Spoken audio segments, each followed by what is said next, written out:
بسم اللہ الرحمن الرحیم۔ السلام علیکم سامعین کرام، آج کا بیان مرض کی بنا پر روزہ رکھنا یا چھوڑنے کے متعلق ہے۔ ہر وہ مرض جس کی وجہ سے انسان مریض سمجھا جائے، اس کی وجہ سے وہ روزہ چھوڑ سکتا ہے۔ اللہ تعالیٰ کا ارشاد پاک ہے کہ وَمَنْ كَانَ مَرِيضًا أَوْ عَلَىٰ سَفَرٍ فَعِدَّةٌ مِّنْ أَيَّامٍ أُخَرَىٰ۔ سورہ بقرہ میں اللہ کا ارشاد ہے، اور جو بیمار ہو یا مسافر تو اسے دوسرے دنوں میں یہ گنتی پوری کرنی چاہیے۔ معمولی عوارض جیسے کھانسی یا سر درد کی وجہ سے روزہ چھوڑنا جائز نہیں۔ اگر طبی طور سے ثابت ہو یا عادت اور تجربے سے آدمی کو معلوم ہو یا گمان غالب ہو کہ روزے سے نقصان ہوگا یا مرض میں زیادتی ہوگی یا شفا میں تاخیر ہوگی، تو ایسے شخص کے لیے روزہ چھوڑنا جائز ہے، بلکہ اس کے لیے روزہ رکھنا ہی مکروہ ہے۔ مریض کے لیے روزے کی نیت کرنا جائز نہیں۔ کسی شخص کے لیے روزہ اگر غشی کا سبب بنتا ہو تو اس کے لیے روزہ چھوڑنا جائز ہے، مگر بعد میں اس پر قضا ضروری ہے۔ دن کے کسی حصے میں اگر اس پر بے ہوشی طاری ہو جائے، پھر غروب آفتاب سے پہلے یا اس کے بعد اسے افاقہ ہو جائے تو اس کا روزہ صحیح ہوگا، کیونکہ اس نے روزے کی حالت میں صبح کی تھی۔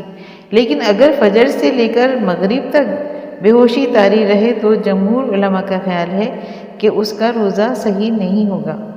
جہاں تک ایسے شخص کے روزوں کی قضا کا معاملہ ہے تو اکثر علماء کے نزدیک واجب ہے، خواہ بے ہوشی کی مدت کتنی طویل ہی کیوں نہ ہو۔ اور بعض علماء کا فتویٰ ہے کہ جس پر بے ہوشی طاری ہو جائے یا عقل کھو جائے یا کسی مصلحت کے پیش نظر سکون یا خواب آور دوا دی گئی ہو جس سے ہوش اور حواس ختم ہوں، تو اگر یہ صورتحال 3 دن یا اس سے کم رہے تو وہ سونے والے پر قیاس کرتے ہوئے روزے کی قضا کرے گا، اور اگر یہ مدت اس سے زیادہ ہو تو پاگل پر قیاس کرتے ہوئے روزوں کی قضا نہیں ہے۔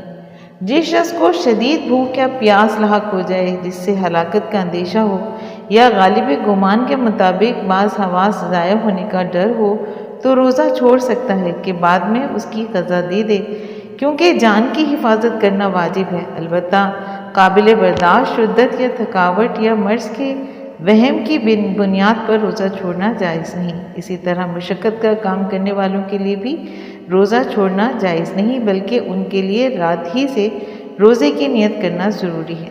روزے کی حالت میں کام چھوڑنے سے نقصان ہو یا دن کے کسی وقت میں جسمانی نقصان کا ڈر ہو تو روزہ چھوڑ دیں اور بعد میں قضا کریں۔ طالب علم کے لیے امتحانات روزہ چھوڑنے کے لیے عذر نہیں ہے۔ جس مریض کو شفا کی امید ہو وہ روزہ چھوڑ دے اور شفا کا انتظار کرے اور بعد میں قضا کرے۔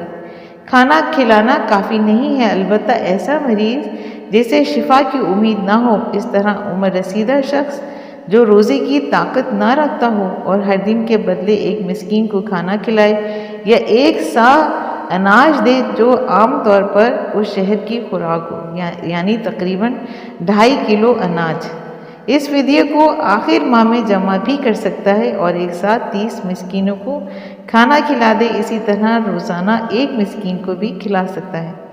وہ مریض جس نے روزہ چھوڑا اور اس کی قضا کے لیے شفا کی امید لگائے ہوئے ہے، پھر پتہ چلے کہ یہ مرض دائمی ہے، تو اس پر واجب ہے کہ ہر دن کے بدلے 1 مسکین کو کھانا کھلائے، اور جو مریض شفا کے انتظار میں ہو پھر انتقال ہو جائے تو اس پر یا اس کے اولیاء پر کوئی چیز نہیں۔ اگر کوئی ایسا شخص ہو جو مریض تھا پھر شفا یاب ہو گیا اور قضا کی طاقت رکھتے ہوئے بھی قضا نہیں رکھا اور اسی حالت میں اس کی موت ہو گئی، تو اس کے مال سے ہر دن کے بدلے 1 مسکین کو کھانا کھلایا جائے گا۔ اور اگر کوئی رشتہ دار اس کی طرف سے روزہ رکھنا چاہے تو جائز ہے، کیونکہ صحیحین کی روایت میں ہے کہ نبی اکرم آقائے دو جہاں حضور اکرم صلی اللہ علیہ وآلہ وسلم نے فرمایا کہ جو شخص فوت ہو جائے اور اس پر روزے فرض باقی رہ گئے ہوں تو اس کا ولی اس کی طرف سے روزے رکھے گا۔ سامعین کرام، امید کرتی ہوں کہ آپ کو آج کا بیان پسند آیا ہوگا۔ اگر آپ کو آج کا بیان پسند آیا ہے تو آپ اپنے چینل فضائل اسلام کو لائک اور سبسکرائب کیجیے اور ساتھ لگے بیل آئیکن کو پریس کیجیے تاکہ آئندہ آنے والی نئی ویڈیو عمر رسیدہ اور بوڑھے شخص کے روزے کے متعلق کا نوٹیفیکیشن آپ کو سب سے پہلے ملے۔ شکریہ۔